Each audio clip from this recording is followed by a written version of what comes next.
आज हम पढ़ने जा रहे हैं वर्नियर कैलिपर के बारे में। सबसे पहले हम इसकी कंस्ट्रक्शन देखेंगे कि वर्नियर कैलिपर की कंस्ट्रक्शन क्या होती है। वर्नियर कैलिपर के ऊपर दो स्केल होते हैं, एक ये वाला, ये मेन स्केल है, और एक ये ऊपर ये वर्नियर स्केल है। ये जो नीचे वाला स्केल होता है ये फिक्स होता है, ये ऊपर वाला जो स्केल होता है ये मूवेबल होता है। इस वर्नियर कैलिपर के दो काम होते हैं। इसको हम तब इस्तेमाल करते हैं जब हमने किसी चीज़ का डायमीटर वगैरह फाइंड करना हो और मीटर रूल से उसको फाइंड करने में मुश्किल आ रही हो। इसको दो तरह से इस्तेमाल किया जा सकता है। एक तो इस तरह से, जैसे इसके अंदर हमने कोई चीज़ रखी है और इसकी हम डायमीटर या जो भी लेंथ बनती है उसको फाइंड कर सकते हैं। और दूसरा तरीका ये होता है कि हम किसी चीज़ को इसके जो ऊपर वाले जॉज होते हैं, जैसा कि यहाँ पर आप देख सकते हैं, अगर हम इसको निकाल लें तो ये देख सकते हैं कि इसका ये वाला जो जॉ है ये मूवेबल है। तो अगर हमने किसी चीज़ का इंटरनल डायमीटर रखना फाइंड करना हो तो उसको हम यहाँ पे रखते हैं, जैसा कि इसमें हमने रखा हुआ है। ये हमारे पास दो वर्नियर कैलिपर हैं, दोनों मुख्तलिफ हैं। इनके अंदर क्या फ़र्क है, एक का लीस्ट काउंट कम है और एक का लीस्ट काउंट ज़्यादा है। वो नेक्स्ट अभी हम इसका लीस्ट काउंट दोनों का फाइंड करेंगे बारी बारी। ये वाला जो वर्नियर कैलिपर है इसकी ये वो है जो आपके बुक के अंदर बना हुआ है, और ये वाला जो है ये इससे थोड़ा लेटेस्ट है।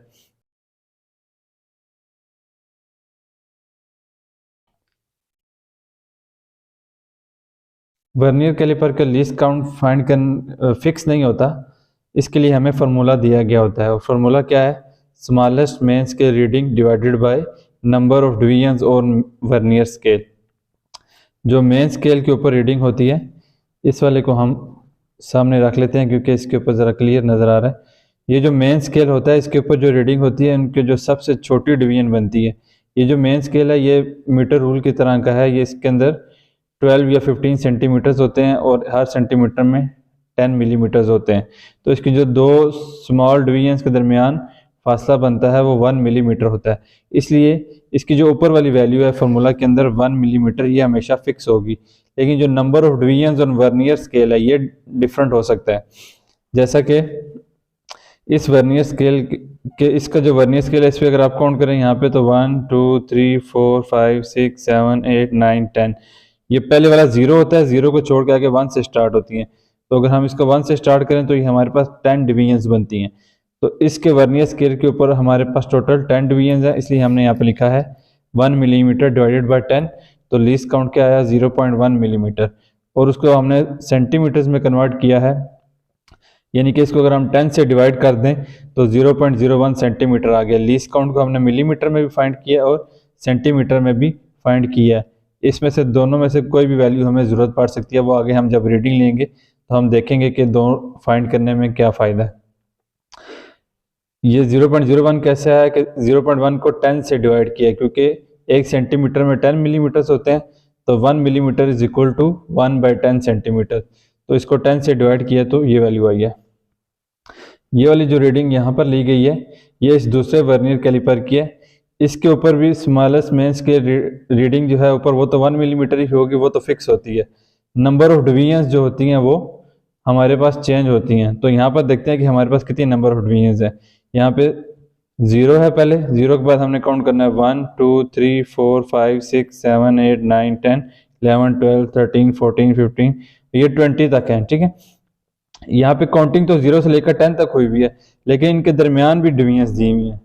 तो ये 1 है और ये 2 है। हमने टोटल डिवीजन्स काउंट करनी है, इसके ऊपर जो नंबरिंग हुई है उस नंबरिंग को नहीं देखना, टोटल डिवीजन्स काउंट करने हैं कि 0 के बाद 1 और 2, ये 1 रीडिंग जहाँ पे 1 आ रही है यहाँ पे एक्चुअली 2 बन रही है, तो 2 मल्टीप्लाई बाय टोटल 20 डिवीजन इसके ऊपर बनती हैं। तो इसलिए हमने यहाँ पे ऊपर तो 1 मिलीमीटर ही लिया है, नीचे 20 लिया है। तो लीस्ट काउंट इसका क्या आ गया, 0.05 मिलीमीटर, और इसको दोबारा 10 से डिवाइड किया तो सेंटीमीटर्स में कन्वर्ट हो गया 0.005 सेंटीमीटर्स। दो डिफरेंट वर्नियर कैलिपर्स हमने इसीलिए लिए हैं ताकि आपको समझ आ जाए कि इसका लीस्ट काउंट फिक्स नहीं होता। फार्मूला दिया होने का मतलब ही यही है कि हम हर दफ़ा इसका लीस्ट काउंट फाइंड कर सकते हैं। ये वाला जो वर्नियर कैलिपर है जिसके ऊपर 10 डिवीजन्स थी, ये आपके बुक के अंदर दिया हुआ है, इसलिए हमने इसको भी शो कराया। और ये वाला जो है ये इससे थोड़ा लेटेस्ट है। जितना छोटा लीस्ट काउंट होता है उतनी प्रिसाइज उसको माना जाता है। जैसा कि 0.01 सेंटीमीटर्स एक और बात, ये 1 मिलीमीटर ओवर 10 है, इसका मतलब क्या है कि ये 1 मिलीमीटर के 10वें हिस्से तक मेजर कर सकता है। ये 1 मिलीमीटर ओवर 20 है, इसका मतलब है कि ये 1 मिलीमीटर के 20वें हिस्से तक मेजर कर सकता है। इसकी वैल्यू बड़ी है और इसकी वैल्यू छोटी है। इसका मतलब है कि जो इससे आंसर आएगा वो ज़्यादा एक्यूरेट होगा और ज़्यादा प्रिसाइज माना जाएगा, क्योंकि जितना लीस्ट काउंट छोटा है होता है उतना आंसर बेहतर माना जाता है।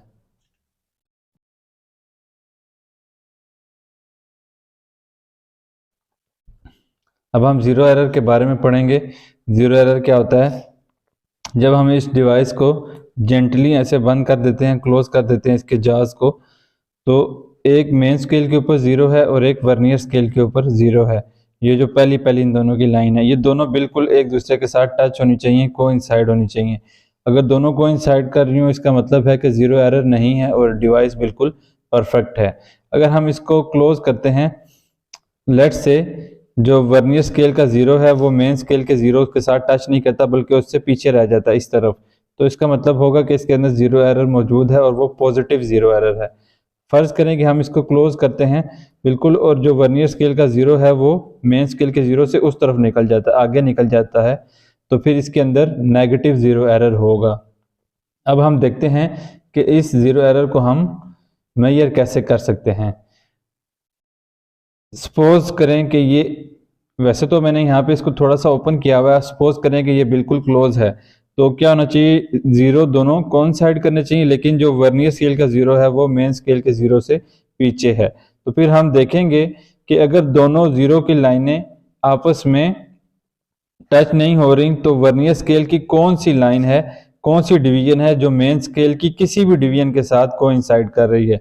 तो यहाँ से बहुत करीब से दिखाना मुश्किल है।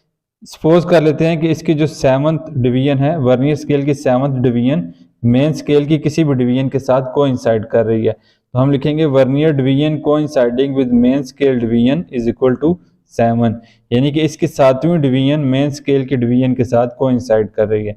तो फिर ज़ीरो एरर कैसे फाइंड होगा?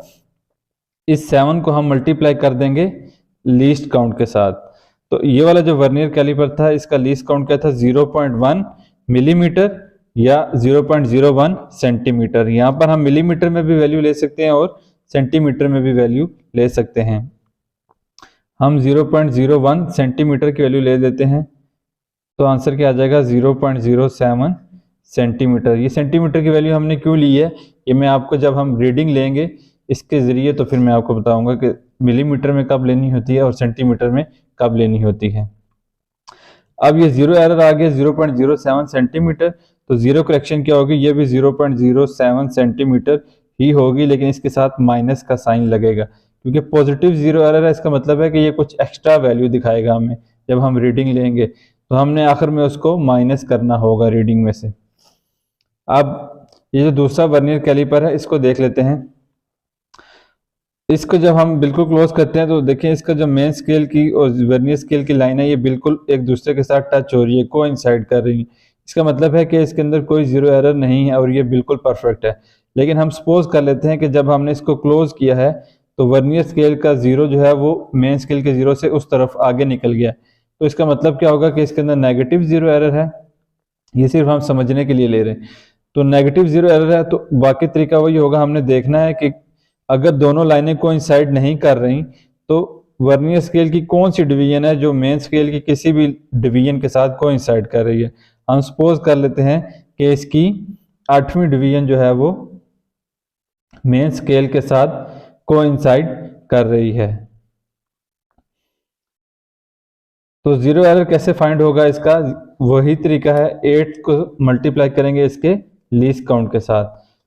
तो इसका लीस्ट काउंट क्या था? 0.05 मिलीमीटर था या 0.05 सेंटीमीटर। तो हम 0.005 सेंटीमीटर ले लेते हैं, तो इसका आंसर क्या आ जाएगा?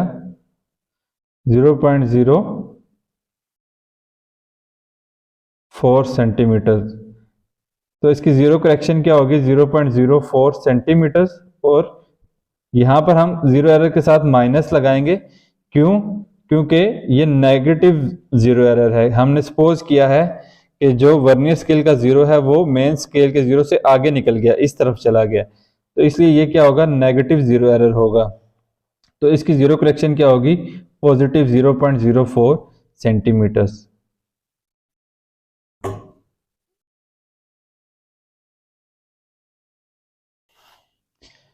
अब हम वर्नियर कैलिपर से रीडिंग लेना सीखने लगे हैं कि रीडिंग कैसे लेते हैं। इसके जॉज के दरमियान हमने जिस भी चीज़ की रीडिंग मेजर करना है उसको रखते हैं, जैसे कि हमने दोनों के दरमियान मार्कर के ढक्कन रखे हैं क्योंकि अभी कोई चीज़ अवेलेबल नहीं थी, और तो हम इसी से काम चला रहे हैं।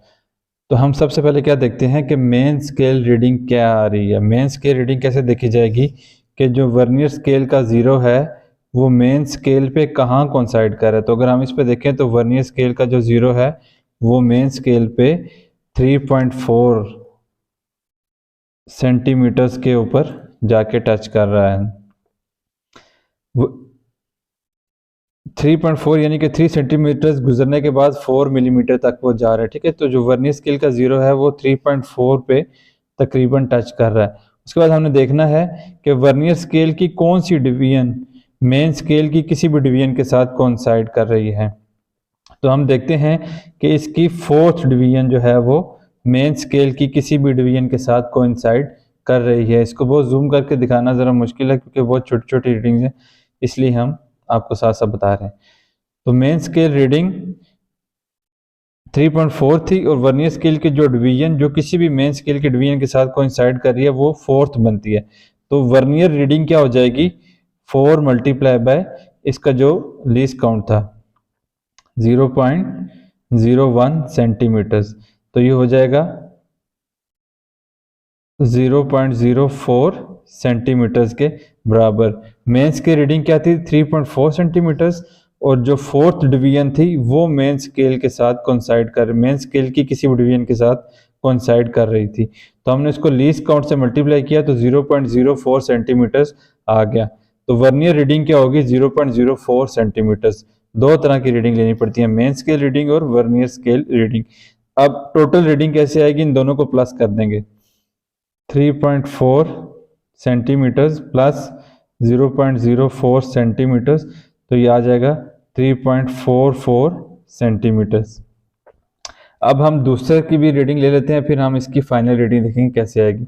अगर हम दूसरे से रीडिंग लेते हैं तो क्या होगा कि इसके अंदर भी हमने सेम मार्कर का ढक्कन इस्तेमाल किया है। इसका मतलब है कि दोनों की वैल्यूज तकरीबन सेम आनी चाहिए। तो हम जब देखते हैं कि मेन स्केल रीडिंग लेते हैं तो हमने देखना है कि वर्नियर स्केल का ये जो ज़ीरो है ये कौन सी मेन स्केल की डिवीजन के साथ कोइंसाइड कर रहा है।